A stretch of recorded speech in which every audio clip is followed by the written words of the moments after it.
l'invité de la matinale. KTO Radio. Ces 3 jours avant la fête de l'Ascension, jeudi prochain, ont lieu un peu partout dans les diocèses en France des rogations où des processions pour bénir les champs et les cultures sont organisées. Un retour d'intérêt de cette pratique est constaté depuis plusieurs années. Je vous propose ce matin d'en apprendre un peu plus sur cette tradition bien connue de nos aînés avec le Père Guillaume Langlois. Bonjour. Bonjour à tous. Merci d'être avec nous, Père. Vous êtes curé des paroisses Val de Gimone dans le diocèse de Auch. Vous célébrez d'ailleurs une messe pour les agriculteurs jeudi prochain, jour de l'Ascension, avec une bénédiction de produits de l'élevage et de récolte. En quoi consiste, Père, l'érogation ? Alors écoutez, il y a plusieurs dimensions. En ce qui concerne cette messe qui va être célébrée à l'Ascension, un groupe dans notre diocèse a eu l'initiative autour de notre archevêque de proposer cette année ces messes systématiquement dans toutes les paroisses du diocèse. Suite à cette dernière crise agricole, d'ailleurs une cagnotte avait été réalisée pour que de l'argent récolté puisse servir à dire des messes pour des éleveurs ou des agriculteurs en souffrance. Alors, ces messes de l'Ascension dans notre diocèse cette année consistent, comme vous l'avez évoqué, après une large invitation faite à des représentants du monde de l'élevage ou de l'agriculture, de venir avec prémices ou produits finis de leur élevage, pour que ce soit béni au cours de la célébration et puis ensuite déposé au pied de croix de quartier ou de chemin. Alors, de manière générale, la pratique qui se renouvelle, qui se réinstaure et qui se déploie dans les diocèses peuvent comporter 3 dimensions en fonction de l'opportunité et des moyens dont on dispose. En général, c'est plutôt d'ailleurs en extérieur que ça se passe. Avec des processions, oui. Alors, soit procession, bénédiction et Eucharistie célébrée, ça peut être une petite chapelle chez les exploitants eux-mêmes, ou bien bénédiction et Eucharistie, ou bien tout simplement bénédiction, ce qui d'ailleurs survient régulièrement dans le Gers, par exemple. Récemment, notre archevêque, lors de visites pastorales, a pu ainsi bénir nombre de troupeaux ou de champs dans différentes paroisses du diocèse. Et Père Guillaume Langlois, ces pratiques d'érogation n'ont pas forcément lieu que 3 jours avant l'Ascension. Oui, alors vous avez raison, c'est une pratique qui était... vous savez, nombre de fêtes chrétiennes sont calquées sur le calendrier agricole, donc vous avez raison, les rogations étaient plutôt les jours qui précédaient l'Ascension. Ce dont je vous parle dans notre expérience locale, c'est plutôt disséminé un peu partout dans l'année, puisque ça apparaît comme une sorte d'outil missionnaire en fait. Et il y a un phénomène qui est très intéressant, c'est que une quarantaine d'évêques en France dans les années 2000 ont initié un mouvement une dynamique qui s'appelle Terre d'Espérance. Et au cours d'un rassemblement à Châteauneuf-de-Galor 2 ans plus tard, en 2022, on s'est rendu compte que un phénomène qui avait été utilisé dans la sociologie, le phénomène d'exculturation est tout à fait valable pour expliquer ce qui se passe aussi dans nos campagnes. C'est-à-dire que nos communautés rassemblées sont des communautés toutes issues du monde agricole, mais qui n'en ont plus de contact, avec lequel le monde n'en plus de contact. Parfois même au sein même des familles. Les aînés pratiquant, les générations suivantes ne pratiquent pas, tout en étant toujours dans le monde de l'élevage ou de l'agriculture. Eh bien, les rogations apparaissent. Alors, c'est pas l'outil unique, hein, mais apparaissent comme l'opportunité d'aller à la rencontre des personnes, comme si leur propre exploitation était comme une sorte de tiers-lieu, pour pouvoir les rencontrer au plus près, avoir quelque chose à leur proposer. Sans que nullement ce soit pour ces personnes-là qui élèvent ou qui produisent, sans que nullement ce soit interprété dans un sens ou dans un autre. Et puis pour pouvoir célébrer avec eux. Au fond, c'est bien un des trésors que nous avons comme Église. Et c'est bien vécu, en fait. Alors, c'est une pratique qui ainsi, se redécouvre et bon, se répand, pour pouvoir entrer en contact avec ce monde, qui nous environne. Et pourquoi n'était-elle plus pratiquée avant les années 2000? Pourquoi était-elle tombée un peu en désuétude avant ça? Bah, je ne saurais trop dire sinon que, bon, il est vrai que, des aînés, à un moment donné, ont estimé que le plus important, et sans doute avait-il raison, hein, que le plus important était, à un moment donné, avec le monde agricole, de prolonger ce qui avait été euh, l'élément le plus fort de l'après-guerre, c'est-à-dire la constitution de groupes d'agriculteurs, la formation, la création d'écoles et de lycées agricoles, donc tout ce qui était dans le sens de la formation, l'apprentissage d'un jugement et puis l'organisation d'une corporation. Mmh. Bon, il semblerait qu'à un moment donné, cette question, je le mets au conditionnel, hein, qu'à un moment donné, cette question de dérogation ait été comme peut-être malvenue, décalée, non appropriée. Mais on constate que, et c'est l'un des intérêts de ce rassemblement à Châteauneuf-de-Galor en 2022, il y a vraiment une coupure avec le monde agricole.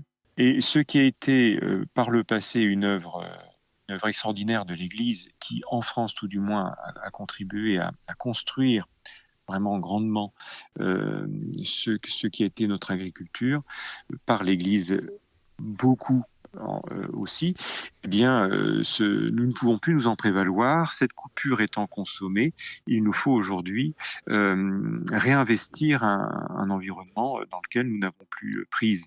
Mais qui est ouvert, c'est-à-dire il n'y a aucun a priori, euh, en général, hein, Mmh. aucun a priori vis-à-vis de la proposition chrétienne.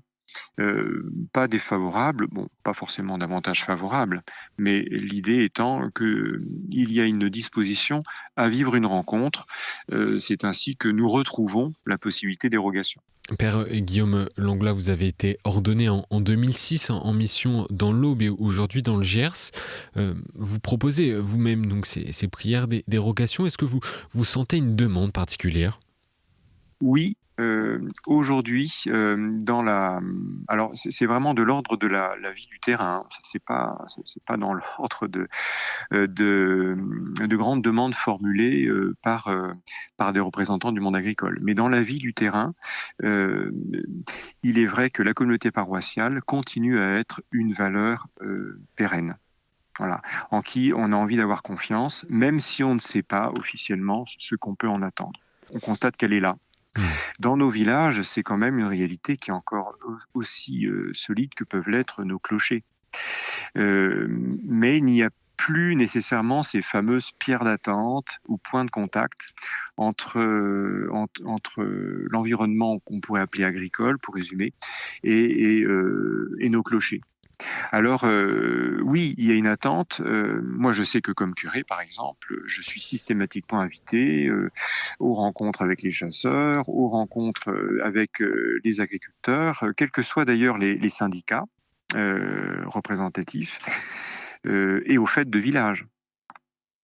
Et donc, soit moi, comme curé, je propose ce que nous avons de mieux à proposer, c'est-à-dire le mystère eucharistique, ouvrir l'évangile ensemble, soit je rejoins les personnes sur leur terrain. Mais il semblerait que aujourd'hui, le mystère eucharistique, la marche est encore un peu haute, mais que l'avantage d'érogation, c'est qu'il y a pour une part un mystère eucharistique, Mmh. puisque nous avons là quelque chose qui est de l'ordre de l'action de grâce et du don à travers le produit de la terre. Et puis la constitution d'une communauté, même si elle est embryonnaire, autour de quelques-uns à l'échelle d'un village, autour de la famille de l'exploitant, et puis aussi des quelques-uns de la communauté paroissiale qui accompagnent ces démarches. On parlait vendredi dernier, Père, des 10 ans de l'encyclique Laudato Si. Comment ce retour en grâce des prières de bénédiction, des récoltes, des cultures, peut dire quelque chose également du lien à la création? Écoutez, d'une certaine façon, la réponse est dans votre question, c'est-à-dire que on revient. Il y a quelque chose qui est de l'ordre. À mon avis, on peut prendre le verbe revenir, mais pas au sens où on fait un retour en arrière, mais au sens où on a besoin de plus que jamais de retrouver le sol ferme. Voilà, un élément objectif, solide, qui est la terre. Voilà. Et donc, le mérite de l'encyclique Laudato Si est de nous avoir rappelé cet élément constitutif et qui dit terre dit aussi nos corps et dit cet environnement duquel nous nous recevons.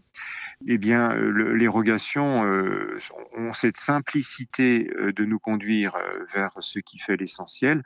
Quand Jésus rend grâce à son Père au moment du dernier repas, ou à chaque fois qu'il multiplie pain et poisson, il ne fait pas autrement.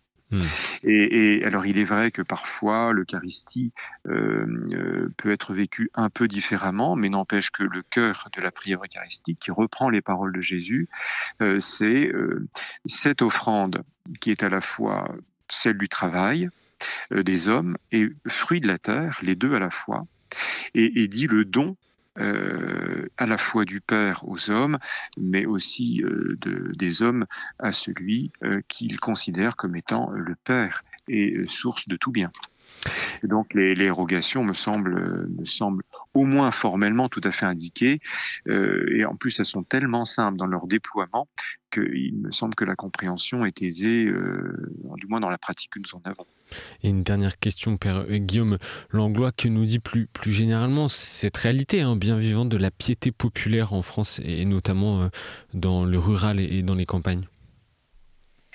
Eh bien, écoutez, il n'y a pas plus tard qu'une semaine, j'ai célébré avec plaisir une fête, alors qui n'est pas une fête de rogation, mais qui est une fête liée à 2 martyrs de Syrie, dont personne n'est capable vraiment de dire pourquoi nous en avons les reliques dans un des villages de notre paroisse, mais de manière ininterrompue depuis le plus lointain possible que la mémoire puisse remonter.